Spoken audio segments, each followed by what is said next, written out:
In my last video, I was talking about how English-based words, now we're not talking other languages or slang or shortened words, but English-based words cannot end in I, J, U, or V, except you and I, because the words you and I, we're special.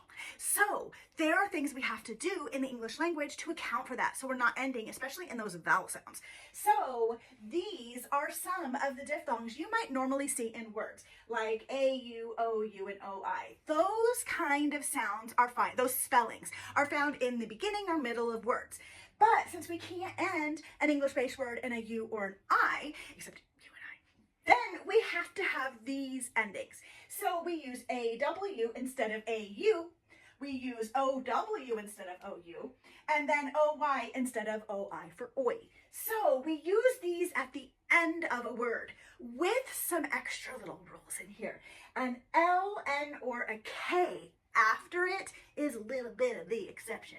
I don't teach it as an exception because I don't like that word, but it's like a double part of the rule, another part of the rule. So you can use an AW if it's followed by an L, N, or K, like crawl or fawn or hawk, and an L or an N for the owl, like owl or own.